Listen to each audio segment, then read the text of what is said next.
Hey everyone, welcome back to the Terra podcast. I'm your host, Erin Monahan, writer, coach, professional feminist killjoy, professional toxic masculinity interrupter, and founder of Terra Incognita Media.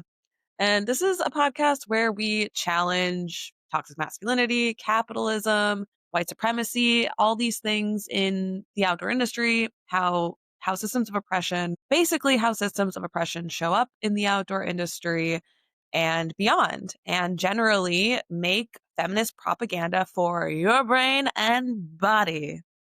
So it's like the most healthiest thing that you could possibly intake and ingest and digest and then give to the world after.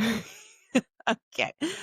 So yeah, I've been over here behind the scenes, brainstorming what I want to do for 2026.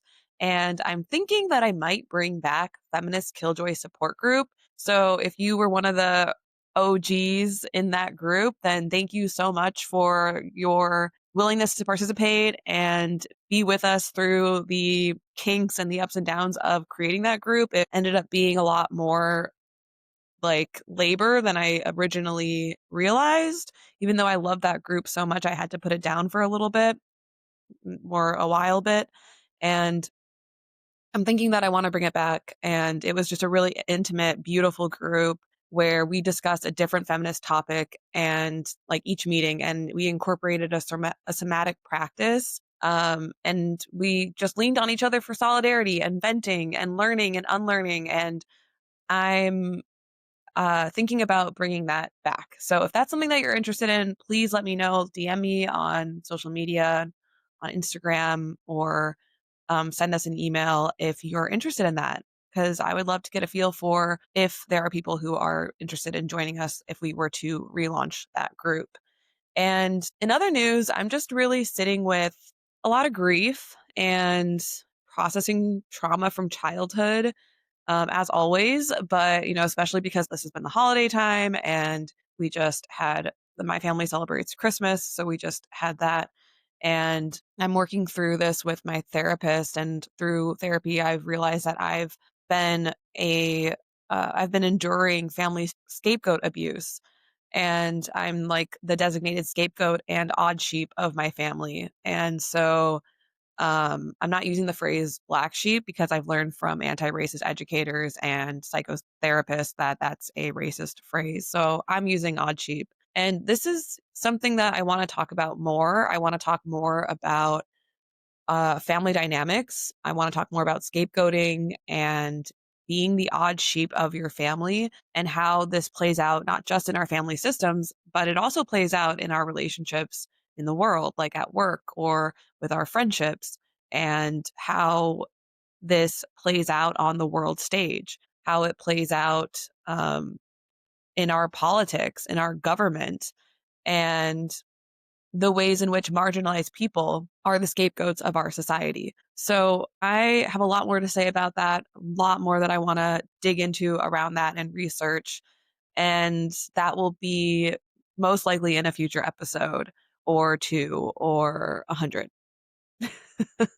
So, uh, yeah. So, anyways, that's kind of a little recap of what's been going on for me. And so, shifting into like what we're going to be talking about today, throughout this episode, I will be referencing essays and videos. And as always, you can find the links to those things in the show notes. And make sure to visit us at terraincognitamedia.com.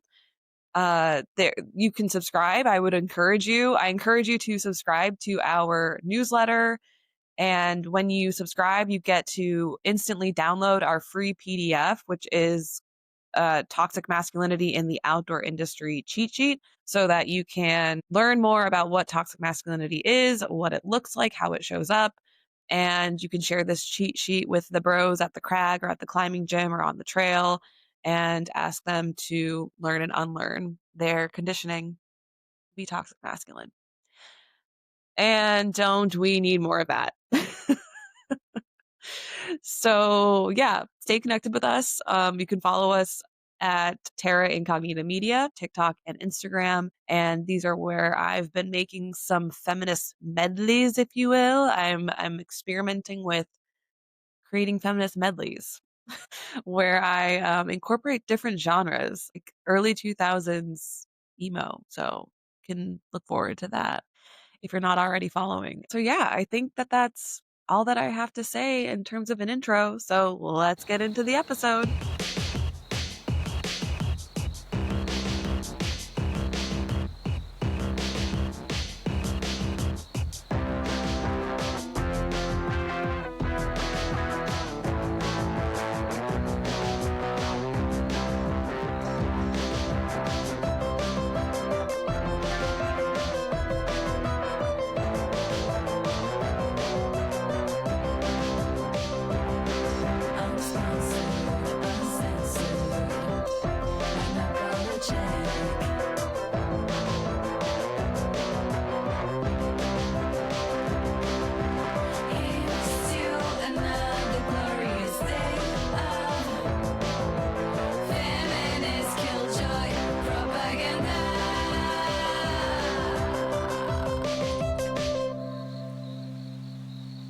Okay, so I just listened to an episode of The Alphabet Club, which is hosted by Shannon Beveridge.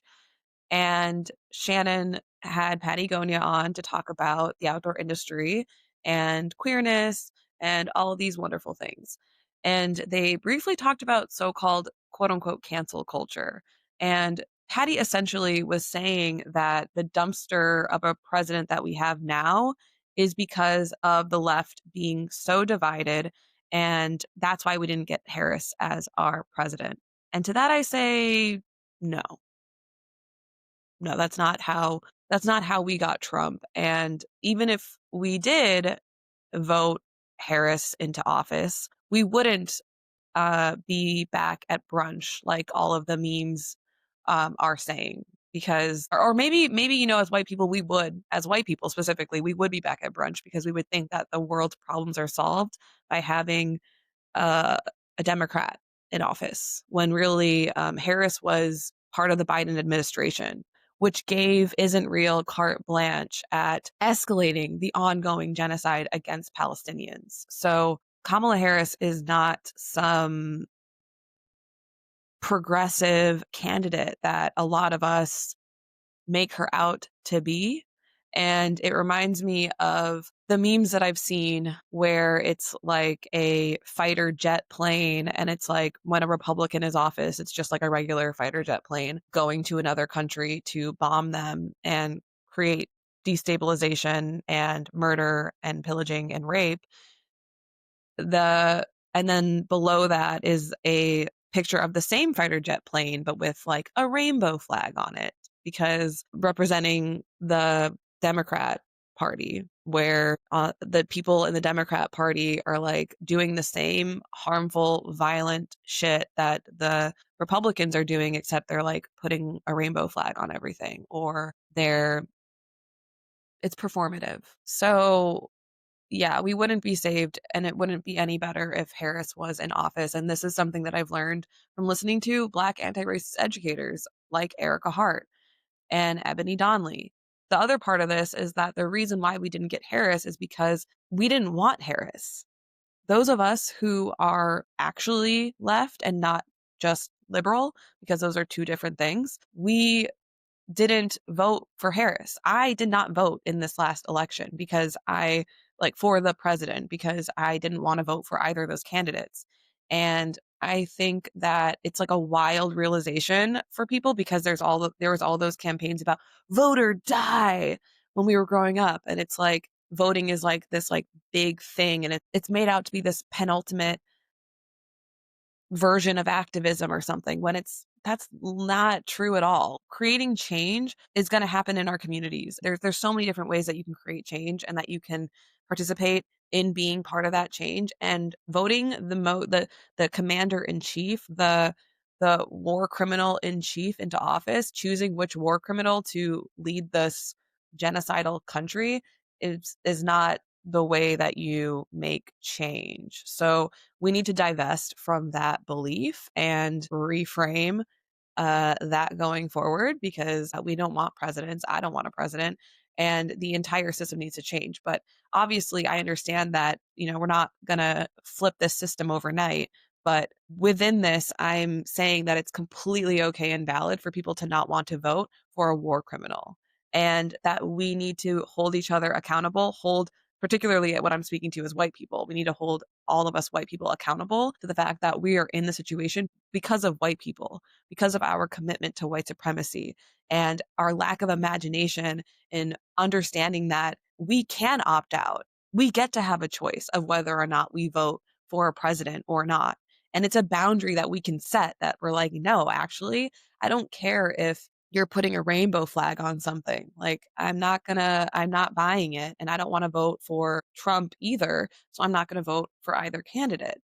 And the way that we demonize people for choosing to opt out is wild. It's scapegoating. It's literally scapegoating in our face. And uh I don't think Pattie Gonia intended that, but when they blame people like me who didn't vote for where we are right now in our political climate, they're scapegoating. They're perpetuating this whole thing of scapegoating each other. So in the interview, Pattie Gonia is talking about the way that we need to stop harming each other laterally, meaning that for those of us who are on the left or think we're on the left, it's the way in which we can fight amongst each other instead of realizing that we're all fighting for a common cause. That's what like lateral violence or oppression is in a nutshell. Pattie is saying that we need to stop laterally oppressing or harming each other, which is interesting because in a way, Pattie is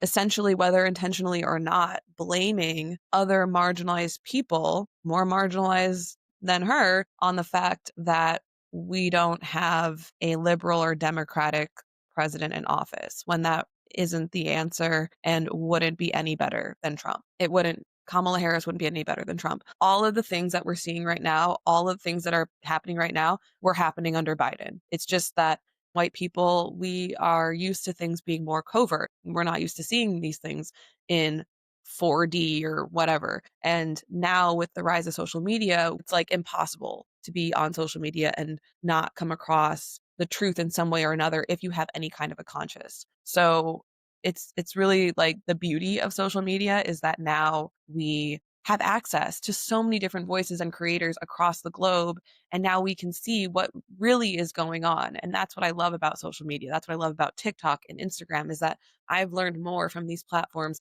than I ever had in college. But what I'm trying to say is that we didn't get Harris as our president because a lot of us leftists decided that we're not going to vote for somebody who is a war criminal complicit in the genocide of Palestinians and multiple genocides across the globe. It's wild to think about how that's a totally valid boundary to have, and that this mirrors the way that some of us in our families won't hold people accountable, or in our friend groups won't hold people accountable because, like, well, they're not as bad as that guy or that person or whatever. And I'll get into that more later in the episode, but it's like, there's like a connection here of like you're mad at people for not wanting to vote for a genocidal a like isn't real apologist, thinking that that would be better than what we have now, when really, why are we choosing between quote unquote two evils? Like, ooh, they're both evil. Like, why? Huh? Like, that doesn't I don't know, it just does not make sense to me at all. And I want us to get out of that brainwashing. Let's reclaim our imaginations. Let's reclaim our boundaries. Let's reclaim our humanity, because like that's still wild, that's a wild claim. Another thing that Pattie was talking about is that she was saying that we need to stop tone policing each other. And while I agree that, of course, like, I don't think anybody should be tone policing, but I feel like it's become co-opted by white people, this phrase tone policing. And the way that Pattie is using it is co-opting this phrase because it's like the phrase cancel culture. Like, these two things have been co-opted by white people. And this is something that I've learned from Ericka Hart and Wagatwe Wanjuki. And tone policing is something that happens particularly exponentially to Black women. So especially Black women in work settings or in settings where they are giving feedback or they're giving any kind of their professional advice or opinion. And white people tell the Black woman, I don't like your tone, or they'll just dismiss what the Black woman is saying. Basically, they are using this tone excuse. They're policing her tone as a way to dismiss and deflect the truth of what she's saying. So oftentimes it's because white people don't want to hear what the person is saying and don't want to hear the valid criticisms and critiques, or don't want to be held accountable to whatever it is that this Black person is speaking to, this Black woman is speaking to and bringing to light. Often when a Black woman is speaking the truth, wanting to hold someone accountable or wanting to address an issue, white people will get defensive in response. And then that's where tone policing comes in, because white people will be like, why are you being so harsh, so hostile? I don't like your tone. And it puts white people in this victim role, which is false. There's a power dynamic, and white people are not victims most of the time. And it's manipulative, and it's not okay. And so I think that what Pattie is saying about tone policing online in the context of what she's describing, it's not really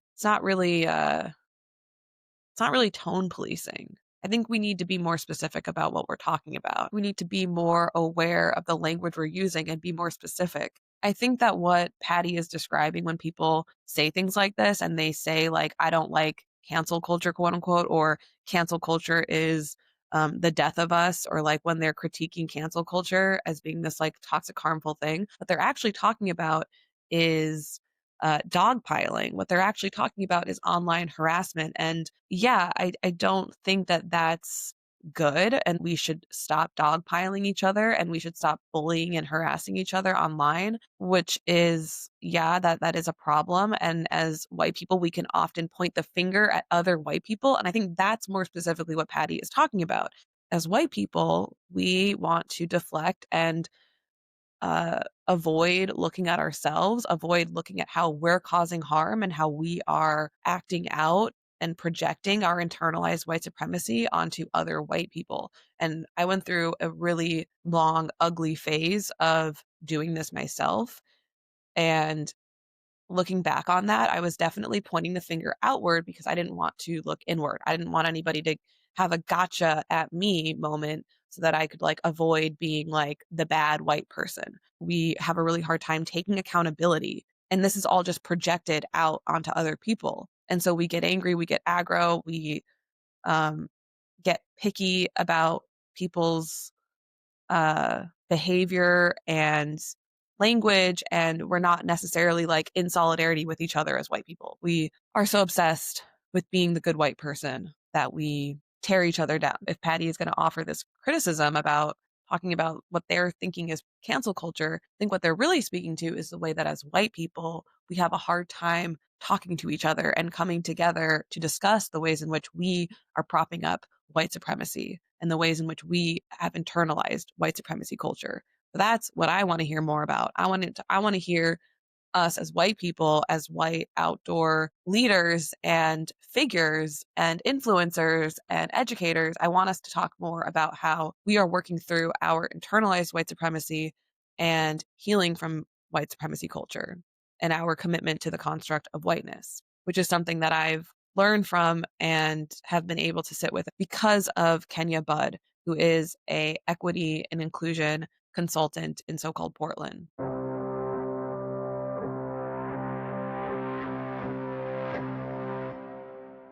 Unintentionally, we are conflating the phrase cancel culture with this white person way of pointing the finger at other white people. So yeah, that does need to stop. But we need to also stop calling it cancel culture, because that's just not, it's not what it is. Cancel culture isn't real. Cancel culture isn't a thing. And Ebony Donnley and Ericka Hart have talked about this on their podcast, Hood Rat to Head Wrap. There is an episode called White People Can't Get Canceled, where Ericka and Ebony go in depth about how cancel culture isn't real. Because like they talk about, and also as Wagatwe Wanjuki talks about in her writing and discussions on this topic, anybody who is so-called canceled still has a platform. When they get criticism, or when, there's often like a celebrity or someone who has a platform that loses followers or something, people are like, oh, they got canceled. And they're not actually getting canceled. There's actually no consequences for people with lots of money and big platforms, and even more so people, white people with money and platforms, like Louis CK, who is a misogynistic racist piece of shit comedian who was called out during the Me Too movement, at the height of the Me Too movement, and he still had a comedy tour like immediately afterwards, and he like doubled down on his racist misogynistic behavior and jokes that aren't jokes and aren't funny. And same with Sarah Silverman, which is somebody who Wagatwe Wanjuki uses that as an example in her writing. And it's almost become like this brag of like, well, I got canceled. And so that's like the dangerous sort of not great territory we want to go in when people are like, I hate cancel culture, or like fuck cancel culture, because then you get stuff like Taylor Swift's song canceled. And it's like, shut up. You are not canceled. You can't get canceled, especially Taylor Swift. It's like, no, you cannot get canceled. You are a billionaire. And it's this co-optation of this phrase. And Ericka Hart makes a really good point, and Ebony makes a really good point in their conversation on their episode, where they discuss how it's Black people who have historically been canceled. People like Ida B. Wells, Martin Luther King, and Malcolm X, and that white people don't get canceled. It's when like they're what they were discussing is how when Black people speak the truth, that is the ultimate canceling, because Black people are scapegoated, Black people are ostracized, they are held back from getting any opportunities or getting jobs. And that does not happen with white people. It doesn't really matter how big of a platform you have or not. For the most part, white people are protected in this society, even when they do something fucked up, or even when they do seemingly get canceled. There's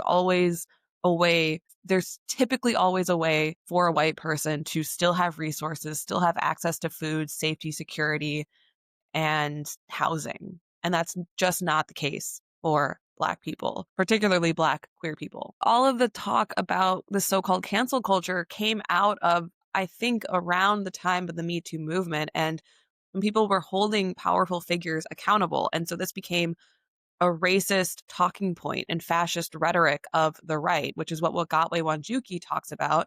And they started talking about this so-called cancel culture and all this fear mongering around cancel culture. And really, ultimately, what they were saying is that what they were getting mad about and riled up about is that people were being held accountable for their racist behavior, for their racist uh, speech, for their sexist behavior, sexist speech, their homophobic, transphobic violence.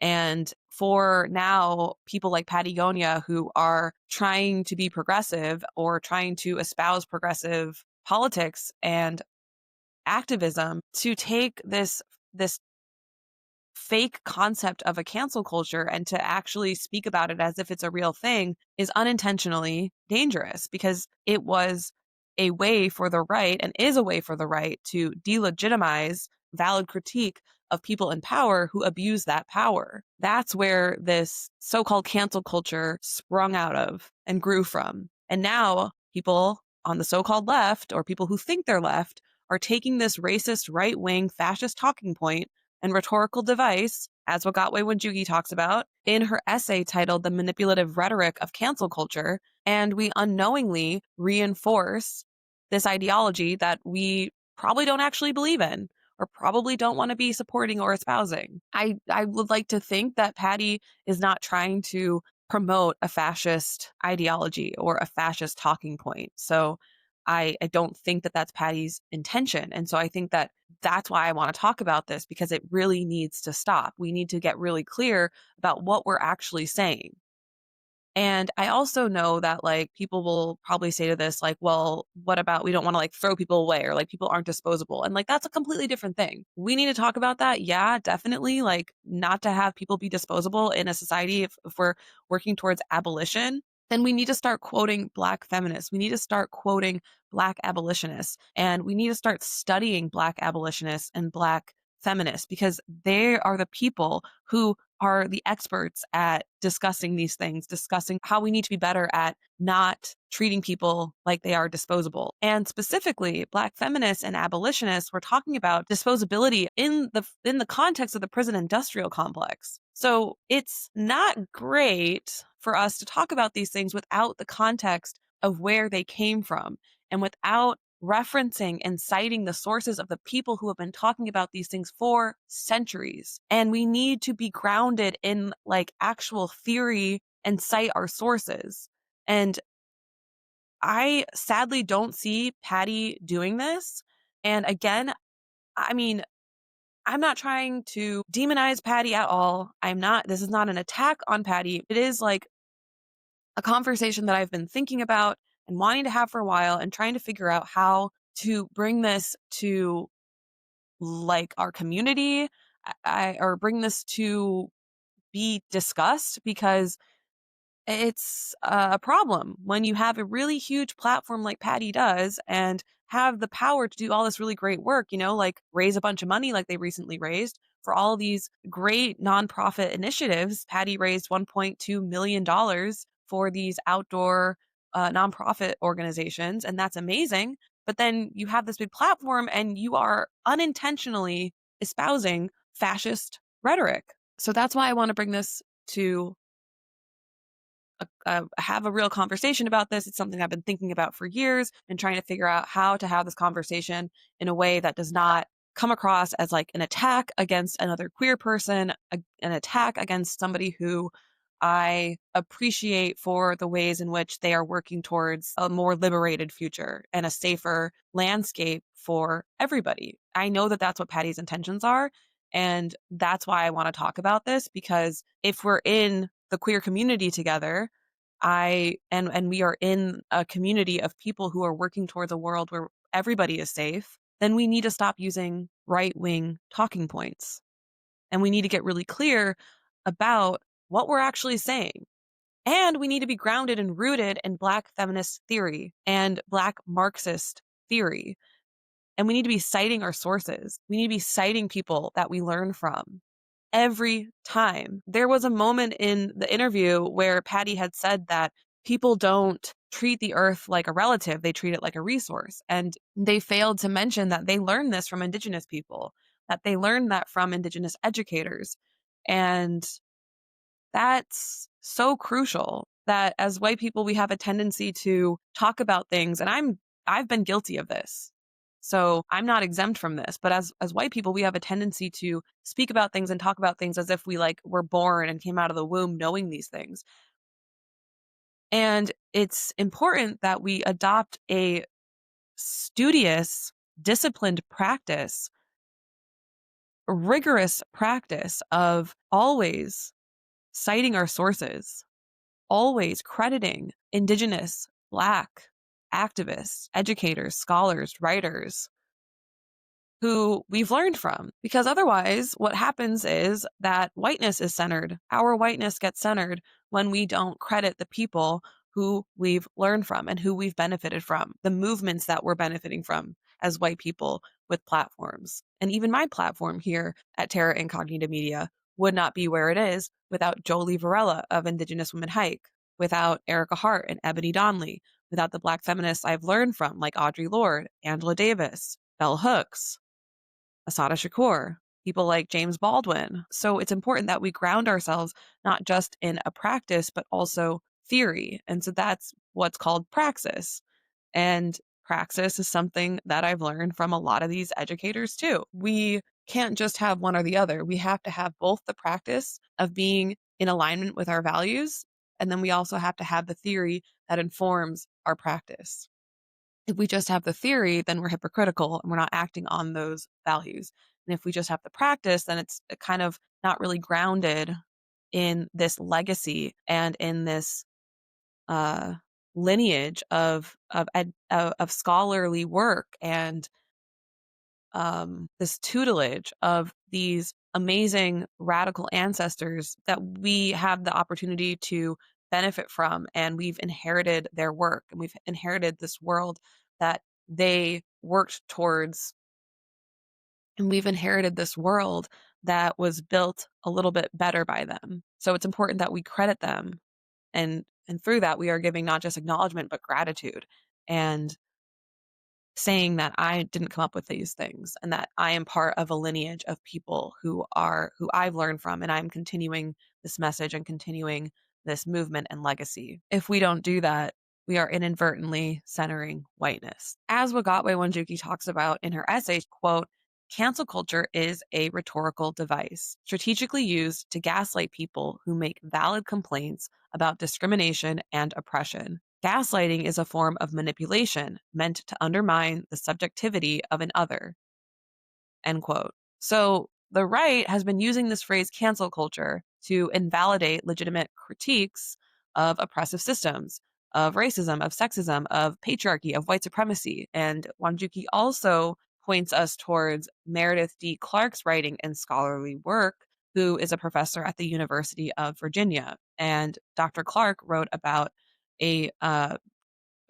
cancel culture in her article titled Drag Them, A Brief Etymology of So-Called Cancel Culture. Clark writes, quote, canceling a person, place, or thing is socially mediated phenomena with origins in queer communities of color. Black Twitter, the meta network of culturally connected communities on the microblogging site, made the language of being quote unquote canceled into an internet meme. The reference was subsequently seized upon by outside observers, particularly journalists with an outsized ability to amplify their own white gaze. Politicians, pundits, celebrities, academics, and everyday people alike have narrativized being canceled into a moral panic, akin to actual harm, adding a neologic twist on the origin of the practice by associating it with an unfounded fear of censorship and silencing. But being canceled, a designation, it should be noted, usually reserved for celebrities, brands, and otherwise out of reach figures, should be read as a last ditch appeal for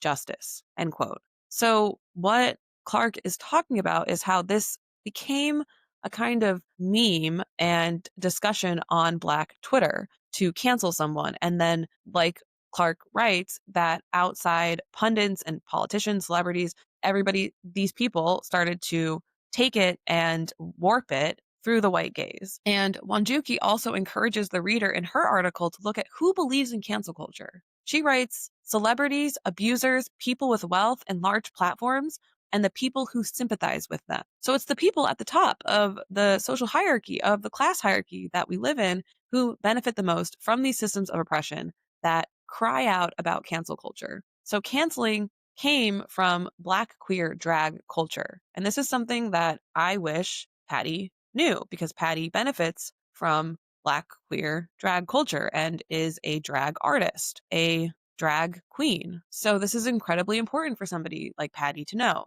But again, cancel culture does not exist. It's a right-wing fascist rhetorical device used to scapegoat and gaslight and silence marginalized people, particularly Black people who have legitimate critiques and have legitimately pushed back and fought back against oppressive norms and systems and oppressive people. I just want to reference a quote from Ebony and Ericka's podcast episode where they talk about this. And so Ebony says, quote, it's white people being indicted in the court of public opinion, when he's talking about what cancel culture is and how it's not a real thing. And he says it's fake.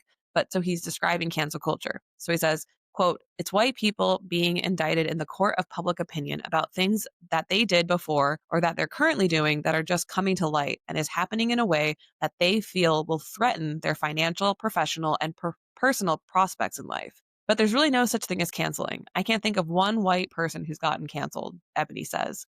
And then Ericka says, I don't think people are canceled until they are gone.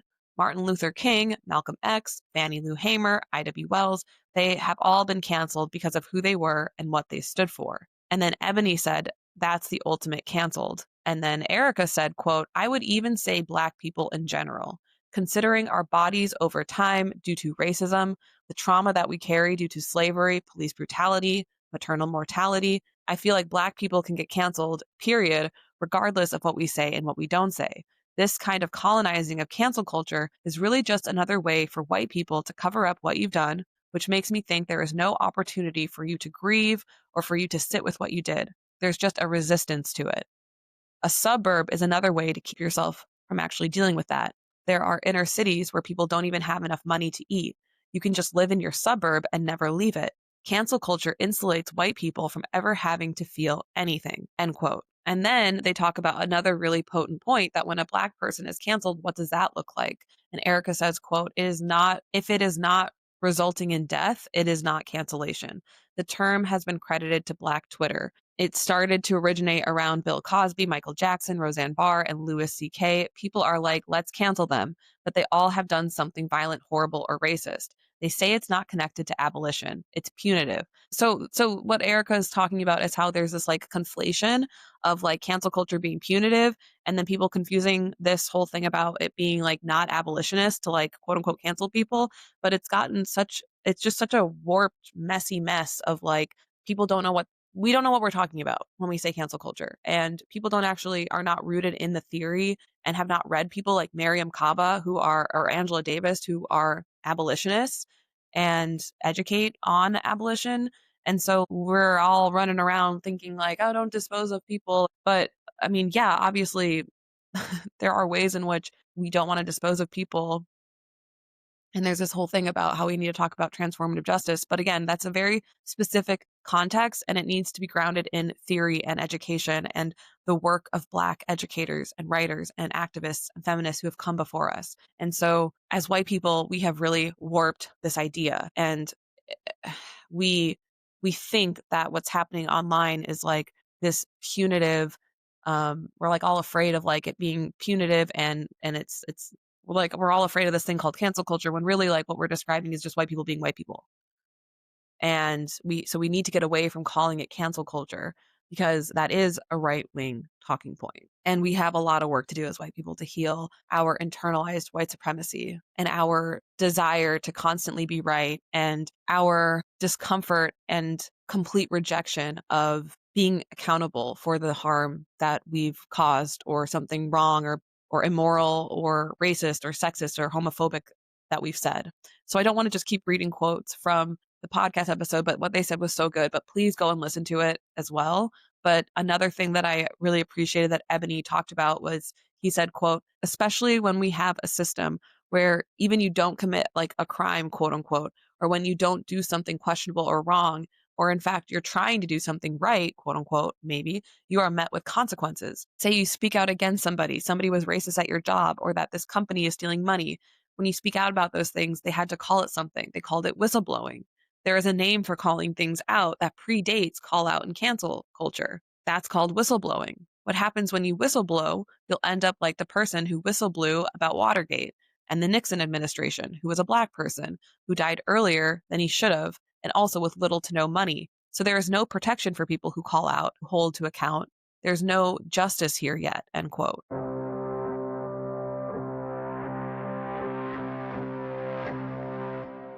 Something else that felt off about what Pattie was saying in this interview is that she was saying that the left is really divided and that we need to unite and come together.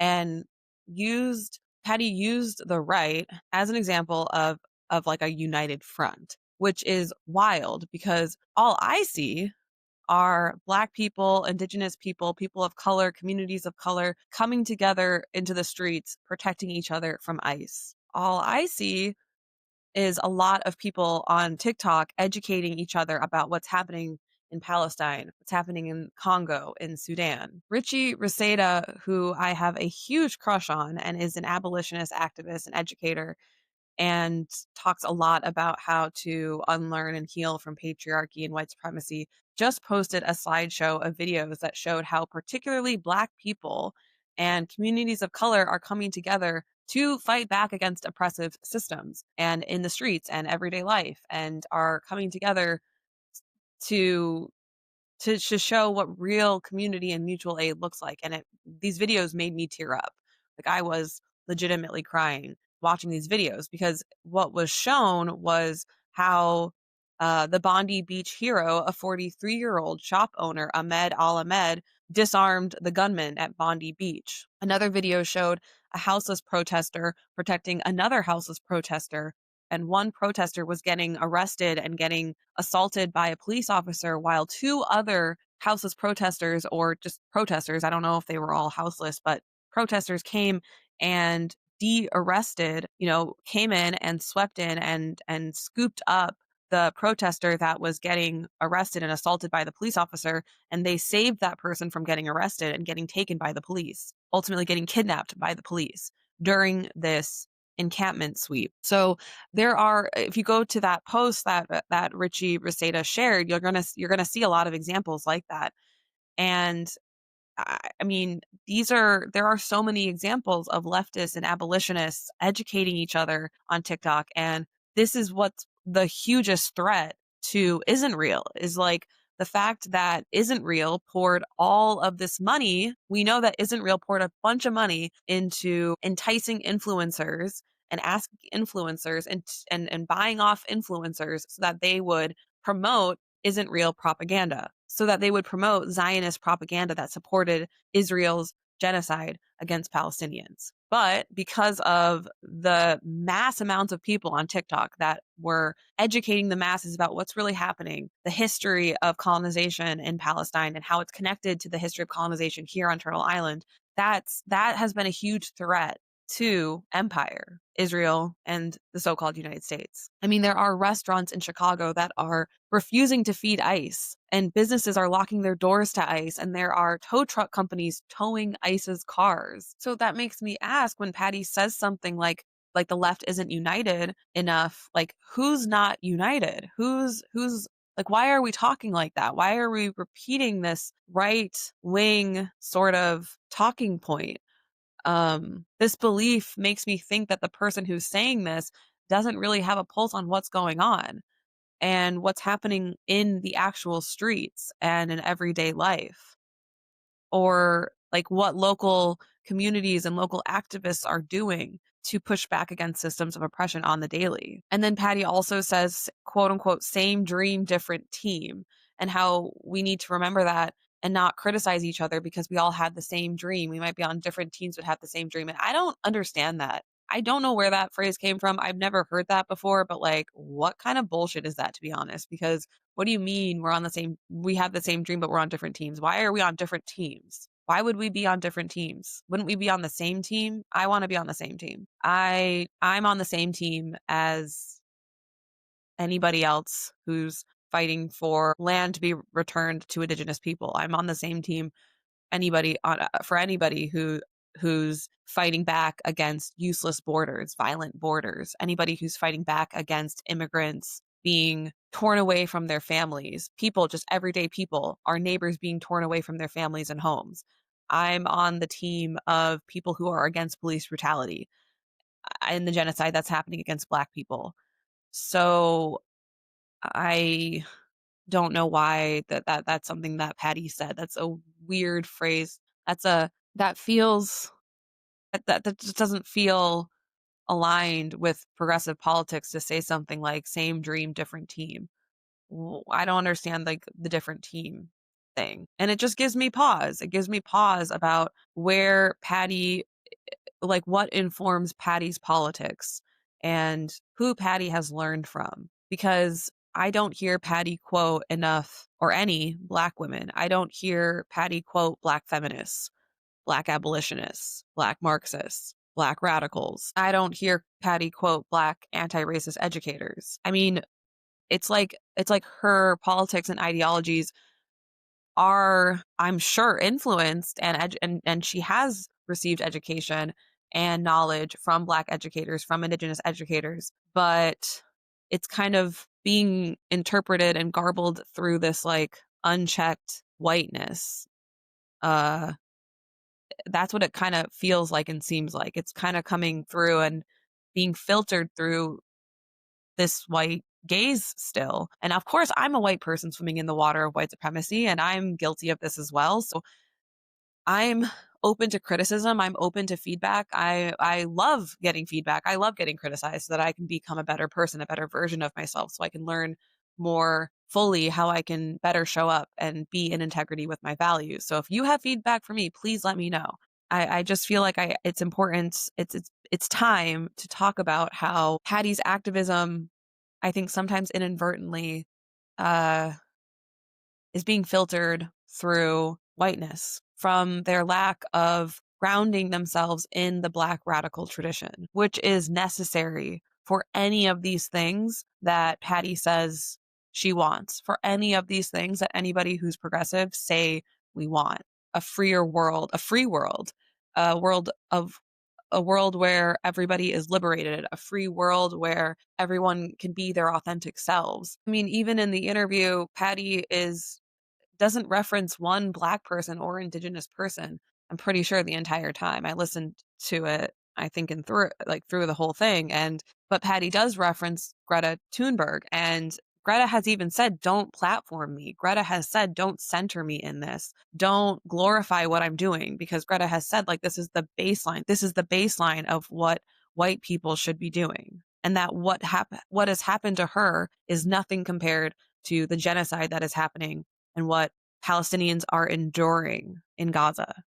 So I, of course, applaud Greta and admire Greta and am inspired by Greta. And that's somebody who we should look to for as a guide as white people. But in the context of how Pattie is talking about things and then like not referencing or acknowledging or giving credit or citing any other people, any Black people, any Indigenous people, it's kind of just a little, it's kind of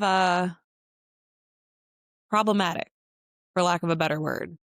And this kind of seeps through. I think like when we don't have a dedicated practice in anti-racism and like we don't have like a constant stream, or we're not like daily invested in like learning from and citing and being in relationship with Black texts, anti-racist texts, Black feminist texts or work or theory, like our whiteness is going to seep through. I mean, it happens to all of us, no matter if we're like deep, deep, deep in the quote unquote work or not. But just another example of how this happens with Pattie is that Pattie uses AAVE, or what is now called Black English, because it's a legitimate language. And you'll hear Pattie and other queers. I mean, this happens with a lot of white queers and white drag queens, is they'll say things like clock it, or that's tea, or any of these other sort of words. Or a lot of times I've been hearing people say, and that's on blank, or they'll say, it's giving. And that is a phrase that comes from Black English. So anything like something that I told myself a long time ago was like anything that sounds like cool to me, or like anything that is labeled quote unquote Gen Z slang, is just Black English. And Khalil Green is an educator on and has a huge platform, has grown a huge educational platform on social media and beyond, where he talks about this a lot. And Ericka Hart and Ebony Donnley also have a podcast episode where they talk about the co-optation of AAVE. And this is violent. Co-opting a language that's not yours, it's perpetuating this culture of taking and not giving back to Black people. It's just another way that, as Ericka Hart has explained, it's another way that as white people, we benefit from Black culture and profit from Black culture. Like Charlie D'Amelio, the white girl who made a career and skyrocketed to stardom and financial success and wealth by doing TikTok dances that were choreographed by Black choreographers, by Black dancers, by Black creators. And those Black creators are not getting any of the attention that Charlie has gotten. So I think that we can parallel that to Pattie's success and Pattie's stardom, and make that connection there, that Pattie's platform and ability to raise all this money and get on podcast episodes and get on covers and garner this social capital and financial capital. It's a result of whiteness, of benefiting from Black culture, benefiting from Black people and Indigenous education, Indigenous labor as well.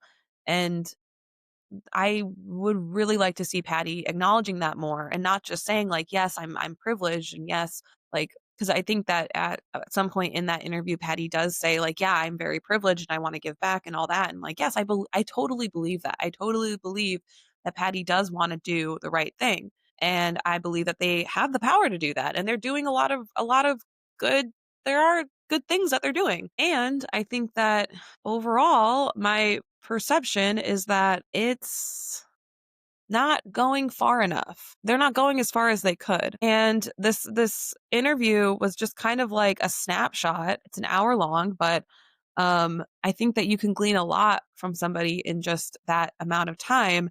And overall, in their entirety of their career, like of interviews that I've read, of articles that I've read about them where they're interviewed and there's quotes from them, like Pattie is not uplifting the work of Black queer people, of Indigenous queer people that they've learned from. They're not citing their sources. And I think that's where we get into the trouble of what this whole episode is originally about, and what we're kind of like framing this in and using as like the anchor, that this bastardization of the phrase cancel culture, or this like use of this right wing phrase.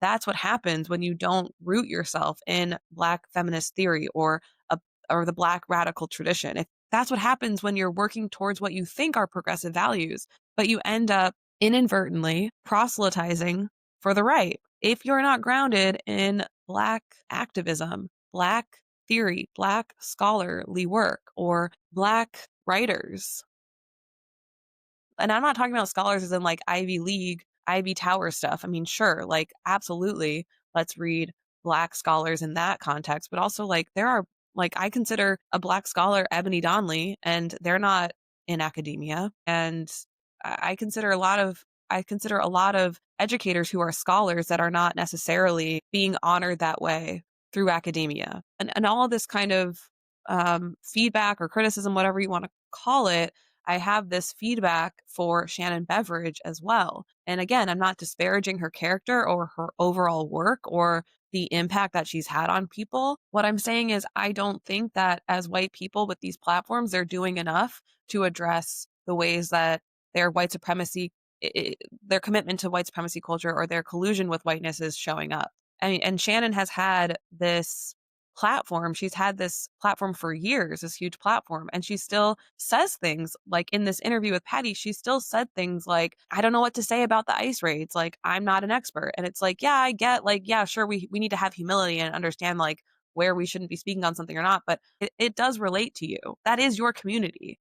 We benefit from what's happening. We benefit as white people from the ICE raids. So like that does directly impact us. That is directly impacting us. We should be able to talk about that. And it's this insistence that these topics are outside of us or are other communities' issues or problems. And whether or not she intended this or not, because I'm sure, again, this wasn't her intention, but that doesn't really matter, because as white people, we live free lives willy nilly, not thinking about how our intentions are impacting the world. So it doesn't matter what our intentions are. And you know what? This should be a lesson that we need to be more intentional. We need to be more intentional, because white supremacy has conditioned us to believe that we don't have to be intentional. We don't have to be intentional about our language. We don't have to be nitpicky, quote unquote, or we don't have to be rigorous, or we don't have to be students of Black scholarly writing, Black activists' work and legacies. White supremacy culture tells us that we can just have a platform and not be accountable to a legacy. White supremacy tells us that we can have a platform riding on so-called progressive politics that isn't rooted in the legacies that came before us, that are allowing us to have that platform, that we're benefiting from. Like we're benefiting. Shannon and Pattie, I know that they would admit this, right? I know that they would say that, yes, they acknowledge that they're benefiting from Black queer activists, writers, artists from the past, but and the present. But they're not saying that.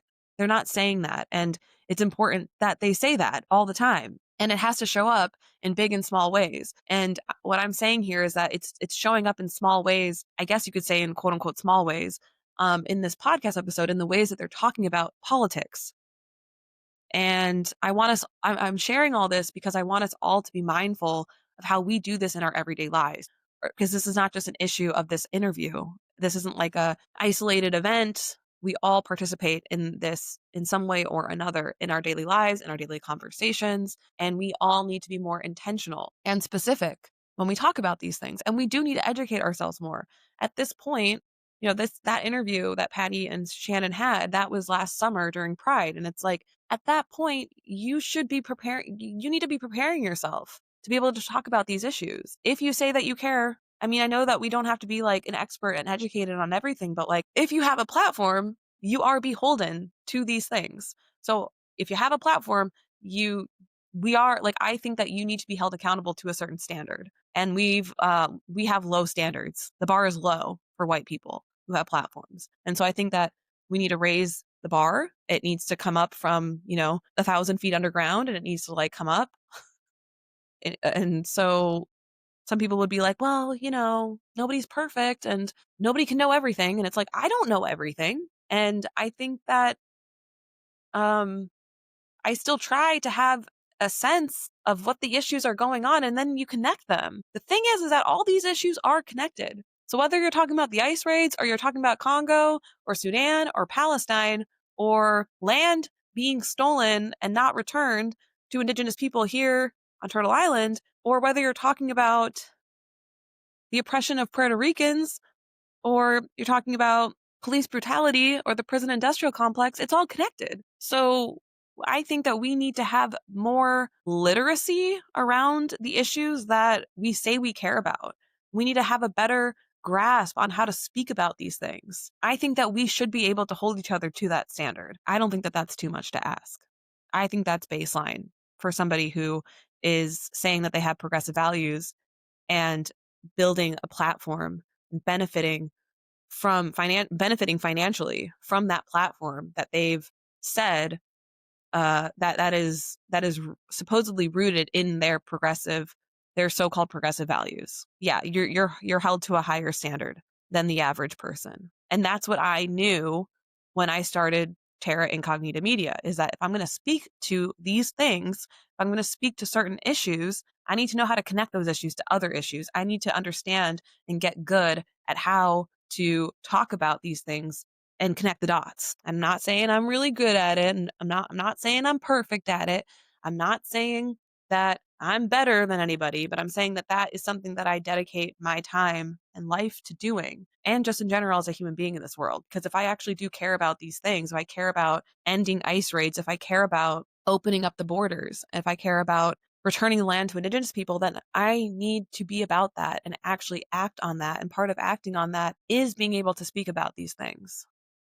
And I think that it's white supremacy culture that keeps us in this idea that, well, woe is me, I'm innocent, I'm just an innocent little baby, I can't study these things, I can't talk about these things, I don't know how to speak on these things, like, I don't know, like, yeah, well, it's a skill that you can develop, you can work on it, just like anything else. I mean, you figured out how to post on social media, you figured out how to create a Canva template, like, it's something that you can learn. Any of us can learn this.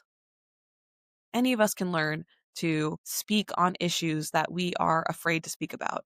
And ultimately, what that really says to me is that you have a lot of healing to do. You have a lot of inner work to do and an unlearning of white supremacy culture to do that tells you that, because really what that is like you're afraid of doing the wrong thing, of saying the wrong thing, and you're prioritizing your fear and your feelings of discomfort over the cause, over speaking up about something that's oppressive. That's what's happening there. So you use that as a way to just like not do the work at all, not do the quote unquote work. I just don't want to, I'm kind of a little bit disheartened, I guess, or frustrated with my fellow white people who say things like, I don't feel like I can speak on that, or I'm afraid to say the wrong thing, or, that's not my community, or, but I, want to amplify this. Well, it's like, okay, then amplify it and know who to cite and know who to reference and know generally how to talk about this issue. I mean, that is something that we could all dedicate our time to. It's a matter of prioritizing that. That is a symptom of white supremacy culture and our commitment to whiteness that tells us, oh, well, that's somebody else's work. That's somebody else's job. Oh, that couldn't be me. No, that actually could just be like regular conversation for us. if we worked on that. And I'm arguing that that should be regular conversation for us. I feel like this is the approach that we should all take in our everyday lives, and not this like wishy-washy, like floppy fish, lukewarm, bland bullshit of like nobody's perfect and like we're so divided on the left and look at the right, they're so united. The fact that Pattie is saying that the right is so united is wild, because why would we want to aspire to that kind of a united? Why do we want to use them as like some example of being united, and that they have, for her to say that they have like good marketing? Like, no. What? Let's not do that. Let's make our like that's like saying like so we want to like make our North Star what the right is doing to be quote unquote united. We want to make our North Star what they're doing in their marketing strategies, but just like paint it blue, paint it rainbow. Again, I'm sure Pattie is not intending it to sound like that, but that's what she sounds like when she says that. And also, it's a complete erasure of the unity and the crowdfunding and the mutual aid that is happening amongst the left, amongst Black people, that has been ongoing for centuries. And uh, there's always been unity and community and mutual aid for Black people, for communities of color, for Indigenous people, because because their survival has relied on it. Their survival has depended on that. That's how Black people and Indigenous people have survived ongoing colonization. So it's kind of like an erasure of that to say that the left is not united. Because again, what I think is what Pattie is speaking to is just like white people not being united. And like, yeah, I agree. That's true.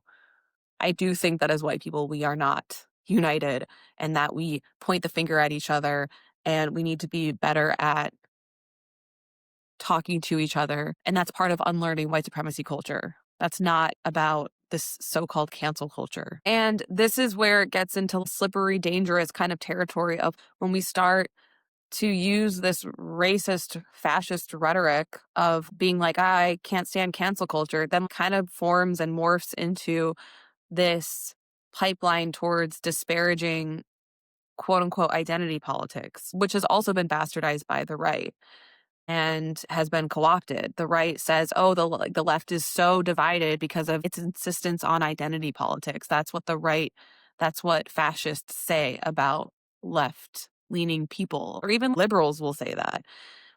And that's why, for so many reasons, that liberals and versus conservatives or Republicans are no different than each other. It's all the same, two sides of the same coin. The Venn diagram is a circle. The way that they're framing identity politics is not only a co-optation of what identity politics is, but it's also this way of undermining what's actually happening, which is that some of us are just striving to hold each other accountable for the ways in which our power and privilege are showing up and going unchecked. Primarily white people on the left are doing the whole finger wagging thing. So it's not just this lack of understanding that so-called cancel culture came, this word of canceling came from Black queer ballroom culture, but also it's this lack of understanding of where identity politics came from, which has its roots in Black feminism that has us inadvertently propping up conservative and alt-right fascist ideology. The phrase identity politics was coined by Barbara Smith, a Black lesbian scholar, author, critic, lecturer, publisher, and activist who co-founded the Combahee River Collective and was a Black feminist lesbian socialist amongst other Black feminist lesbian socialists who co-founded this collective.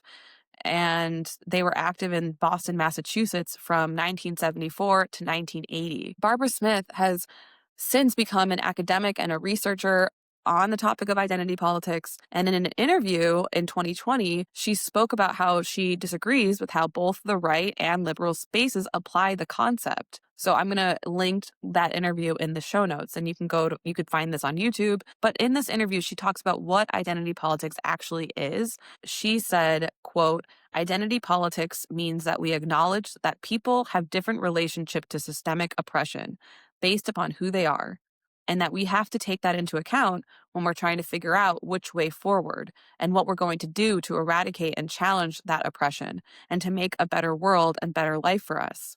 So we have to look at the specificity of who we are to figure out the solutions for what we face, end quote. And linked into this, folded into this, is a conversation on intersectionality, which Barbara Smith also talks about in this interview, and how Kimberly Crenshaw, who is a Black feminist scholar, coined that term, and how that term is often used in unsavory ways and unfit ways. And I think that even in this interview, Pattie said intersectionalities, and it's just like, I think we need to like be better at understanding the language we're using and crediting where we're getting this language from. And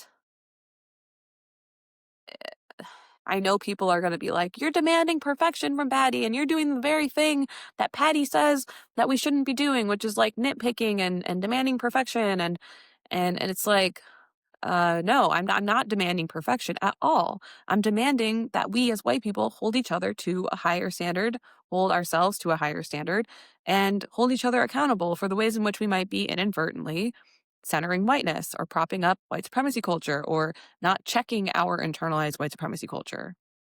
And it's an insult to the Black feminists who came before, who have done all this labor and work and poured their entire lives into these bodies of work that we have the blessing and the privilege and honor of being able to absorb and incorporate into our lives and incorporate into our language.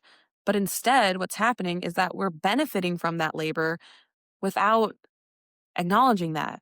And it's doing a disservice to that labor when we don't do that. And it's also perpetuating white supremacy when we don't do that. Because it's just another example of how, as white people, we benefit from Black labor and continue the cycle of ongoing colonization and oppression. It's something to note that in this conversation, Pattie still separated queerness from advocacy around racism. And I think at some points she says things like the Black community and then the queer community. And it's like, those are the same communities. Why are we separating those communities? Why are we saying that the queer community is one thing and the Black community is another thing? Just there's these small little tells that kind of give you a glimpse into how she thinks about these things. And I think it's a problem. We need to not separate queer community from Black community. If you're thinking about it that way, then that's going to reveal a lot about how you move through the world and how you conceptualize things and how you conceptualize your place in the world, because a queer issue is a Black issue. What's affecting the queer community is affecting the Black community. So I know that this is probably not intentional on her part, but it's important that we stay on top of these things. It's important that we don't talk about these issues in these ways, that we're better at talking about these issues, and that we are intentional and cognizant of the impact of our speech and how we are participating in erasure and co-optation.